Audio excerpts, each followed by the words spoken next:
ఒకప్పుడు ఫ్యామిలీ హీరోగా అందరికీ తెలుసు. ఇద్దరు హీరోయిన్లు, జగపతి బాబు అనేది కామన్ ఫీచర్ అది. సినిమాకి నిజంగా ఆనెస్ట్లీ టెల్లింగ్, సినిమాకి చాలా మంచి వైబ్ వచ్చింది ఫిల్మ్కి. మీరు యు ఆల్సో పుష్డ్ ఇట్ బాగా ఆడియన్స్లోకి, మీడియాలోకి బాగా వెళ్ళడానికి. You all have put right efforts.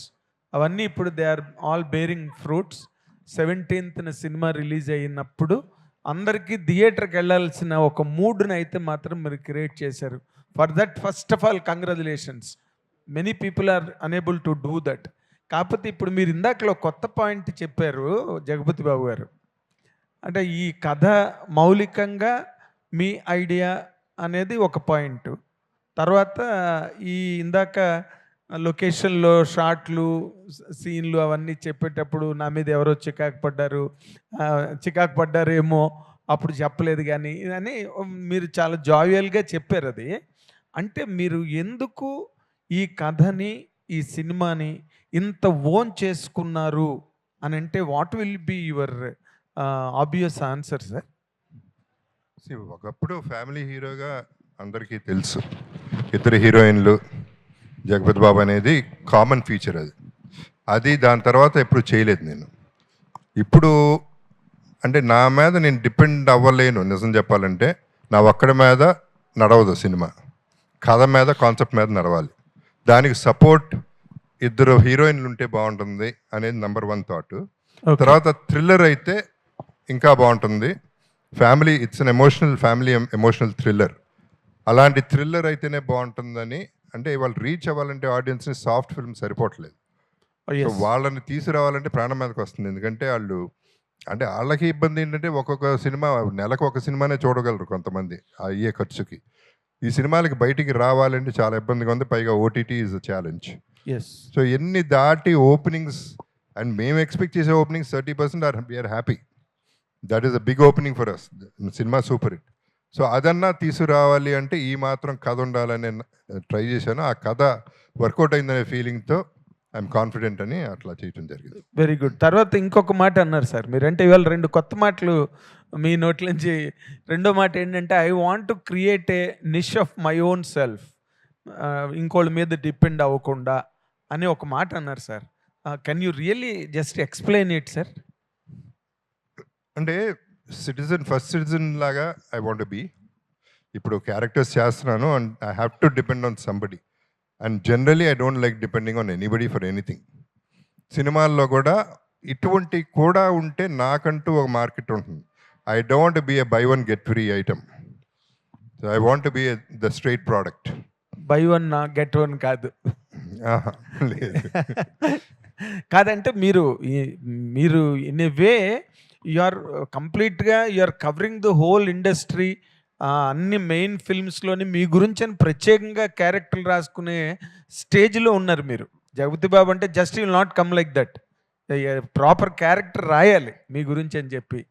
అప్పుడు కూడా still you are not happy with it అంటే నాకు కొంచెం ఆశ్చర్యం అనిపించింది సార్. కాదు Nagendra, you're right. But thing is, ఇప్పుడు రీసెంట్గా వచ్చిన పెద్ద ఇలాంటి క్యారెక్టర్స్ రావటానికి దాదాపు 60 సంవత్సరాల తర్వాత లేదేమో సాలిడ్ క్యారెక్టర్స్ రాదు.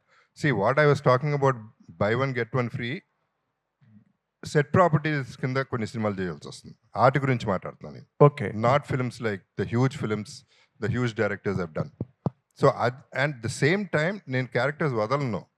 It is not that I want go away from that and become నాకంటూ నీష్ అంటే ఇక సెపరేట్గా ఇవి చేసుకుంటానని కాదు. ఎందుకంటే అవి చేస్తేనే నాకు పెద్ద డైరెక్టర్స్, పెద్ద టెక్నీషియన్స్, స్పాన్ ఇవన్నీ సాలిడ్గా వచ్చేది అవి చేస్తేనే గుర్తింపు వచ్చేది వాటిల్లోనే. సో యాజ్ ఇట్ ఈస్ 99% అయ్యే ఉంటాయి. ఈ వన్స్ ఇన్ అ వైల్ అందరూ ఆదరిస్తే ఇటువంటి సినిమాలు ఆడితే once in a while I do these. గ్యారంటీగా ఆడుతుంది సార్ ఈ సినిమా, నో డౌట్ బాబు. Thank you Nagendra, we need that.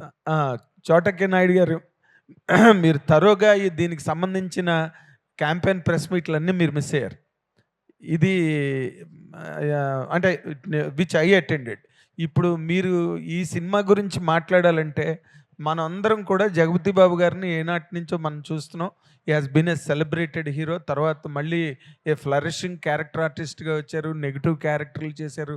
ఆయన చెయ్యని క్యారెక్టరే లేదు. డైరెక్టర్లు అందరూ లుక్ ఫార్వర్డ్ టు హిమ్, ఒక మంచి స్ట్రాంగ్ క్యారెక్టర్ ఉన్నప్పుడు.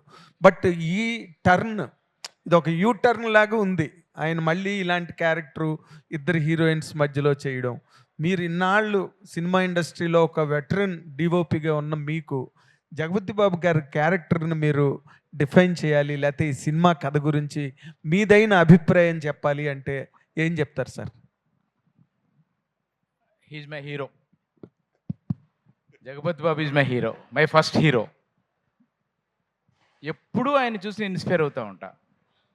ఇది ఫస్ట్ మనస్తత్వం పాయింట్ ఆఫ్ వ్యూ మాట్లాడితే ఆయన మాట్లాడే విధానం, ఆయన బిహేవియర్, నేను ఆయన ఫస్ట్ ఫిల్మ్ని ఎలా చూసానో ఇప్పుడు సేమ్ అదే జగపతి బాబు అలాగే ఉన్నారు. ఆయన దగ్గర చాలా అలాంటి మంచి విషయాలు నేర్చుకుంటూ ఉన్నా. ఈ సినిమా వరకు ఆయన ఒక డిటర్మినేషన్తో ఉన్నారు, ఒక పట్టుతో ఉన్నారు. ఈ సినిమాని ఇలా ఉండాలి అని ఆయన ఊహించుకున్నారు. ఆ ఊహ నుంచి నన్ను కోరుకున్నారు. నేను కమిట్ అయ్యే ముందు కొంచెం భయపడ్డా. దేనికి? ఆయన ఎక్కువ ఇన్వాల్వ్మెంట్ ఉంది కథలో. ఇప్పుడు డైరెక్టర్ ఇన్వాల్వ్మెంట్ ఒకలా ఉంటుంది, ప్రొడ్యూసర్ ఇన్వాల్వ్మెంట్ ఒకలా ఉంటుంది, ఒక యాక్టర్ ఇన్వాల్వ్మెంట్ ఒకలా ఉంటుంది. ఆయన ఇప్పుడు దాకా నేను నా హీరో, నా యాక్టర్ అలాగే చూసా. ఫస్ట్ టైము ఆ కథ ఫస్ట్ నేరేట్ చేసింది ఆయన నాకు. ఆయన నేరేట్ చేసేటప్పుడు వాళ్ళ మనసులో ఉన్నది డైరెక్ట్ చెప్తే అర్థం చేసుకునేది ఒకలా ఉంటుంది, హీరో చెప్తుంటే ఒకలా ఉంటుంది. మాకు అలవాటు అయిపోయి ఉందిగా డైరెక్టర్స్తో ట్రావెల్ చేసి. చిన్న భయం, ఈయన నేను సాటిస్ఫై చేయగలనా లేదా. సో అలా స్టార్ట్ అయింది నా జర్నీ. దెన్ స్లోలీ ఒక 2-3 రోజుల తర్వాత ఐఎమ్ క్లియర్, ఓ ఆయనకి కావాల్సింది ఇది. అప్పుడు కూడా నేను అప్పుడప్పుడు పక్కకి వెళ్ళి ఇది కరెక్టే కదా, మీరు అనుకున్నట్టుగానే కాదు చోట, యాక్చువల్ నేను అదే నేను చెప్దాం అనుకుంటున్నాను, ఇది ఇలా ఉంటుంది అని మళ్ళీ నాకు హింట్ ఇవ్వడం. సో ఇలా ట్రావెల్ చేసిన ఇద్దరు నేను. సో ఒక కొత్త జగపతి బాబుని ఈ సినిమాలో చూసా. Great sir. భరద్వాజ గారు. యా, భరద్వాజ గారు. సినిమా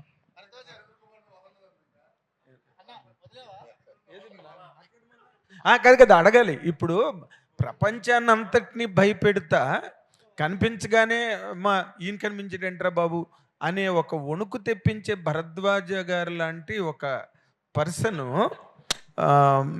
మిమ్మల్ని చూసి భయపడ్డం ఏంటండి? You have to make it clear. అది ఫేక్. ఏది ఫేక్? ఆయన మాట్లాడింది అంత ఇందాక. ఆయన నా గురించి అంత మనిషిని పట్టుకుని ఫేక్ అనేస్తారా మీరు? నేను ఇప్పుడు బ్రదర్స్ అంతేనా? నేను మా గురువు గారు దాసరి నారాయణరావు గారి తర్వాత నేను చూసిన పెద్ద వయసు వ్యక్తి ఆయనే. Yes, correct. There is no doubt. గురువు గారితో ఈయన చూసేవాడిని. సో గురువు గారి మీద ఉన్నంత రెస్పెక్ట్ అంతా ఆయన మీద ఉండేది నాకు. ఎప్పుడు కనిపించిన విష్ చేయడం తప్ప ఎప్పుడు పర్సనల్గా మాట్లాడుకోవాలా. ఈ సినిమా వచ్చేసరికి ఎవ్రీడే మేము ట్రావెలింగ్ మొదలెట్టాం, ప్రతిరోజు మాట్లాడుకోవడం మొదలెట్టాం. నేనే చిన్నపిల్లడు అంటే నాకంటే చిన్నపిల్లడు భరద్వాజ్ గారు. ఎలాగ దీనికి మీరేంటి మీ కామెంట్? కామెంట్ ఏమో కానీ నాకేంద్ర, నాకు ఇందాక పిల్లోడు వచ్చాడు, మా ఈవెంట్ మేనేజర్ వచ్చి సార్ Q&A పెడదాం అనుకున్నాము, ఇక్కడ జనం లేరు సార్, వీళ్ళెవరు రిపోర్టర్స్ లేరు సార్ Q&A కంటే. నాగేంద్రన్ ఉన్నాడు కదా అక్కడ, ఉన్నాడు సార్. నాగేంద్ర అంటే ఇంకెవళ్ళన్నా ఎందుకయ్యా, ఒకడు చాలు కదా మనకి అని చెప్పాను, అన్నాను కదా. అదిగో థ్యాంక్ యూ అన్నయ్య. నువ్వు ఉంటే చాలు. నువ్వంటే ప్రాబ్లం ఏంటంటే నువ్వు ఉంటే 2 గంటలు కావాలి, మిగిలిన వాళ్ళందరికి గంట, నీకు గంట. నాకు అరగంట ఇచ్చాడు అన్నయ్య. నువ్వు ఇలాంటి మాటలు మాట్లాడితే ఒప్పుకునేది లేదు. శేఖర్ అరగంట ఇచ్చాడు నాకు. శేఖర్ అరగంట ఇచ్చాడు? ఎస్, అడుగు, ఎదురుగుండా ఉన్నాడు. శేఖరా అంత పని చేశాడు, ఇచ్చాడు. ఇంకేంటి, you're caught and bowled. Correct, నువ్వు కరెక్ట్. సరే, ఇప్పుడు ఏంటి భయం అన్నా? భయం అంటే ఎట్లా కాదు, భయం అంటే చోట అంటే భయం కాదు. అది ప్రతి మనిషి చోట నాకు చిన్నప్పటి నుంచి తెలుసు. 40 ఏళ్ళు 50 ఏళ్ళు అలమని అలజడి చేస్తున్నప్పటి నుంచి తెలుసు నాకు. అంటే అతను బ్రహ్మర్షి విశ్వామిత్ర నారాయణరావు గారు సీరియల్ చేస్తున్నప్పటి నుంచి తెలుసు. బట్ ఎప్పుడు వర్క్ చేయలే. చాలా ఎదిగిపోయాడు. ఎదిగినాక అంత టెక్నీషియన్ నేను భరించలేనని భయం నాకు. So what a compliment. అది ఇందాక చెప్తే చాలా హ్యాపీ అయ్యి ఉండు కదా, బాధపడతా ఉన్నాను ఇందాక నుంచి. అతను ఒప్పుకుంటాడా ఒప్పుకోడా అని ఒకటి. ఒప్పుకున్నా నేను భరించాలి కదా, ఫినాన్షియల్గా భరించాలి. అతను ఉన్న స్టేజ్కి నేను ఈ సినిమా భరించాలి, నేను ప్రొడ్యూసర్గా మేము భరించాలి. ఈ రెండు జరగవు కదా.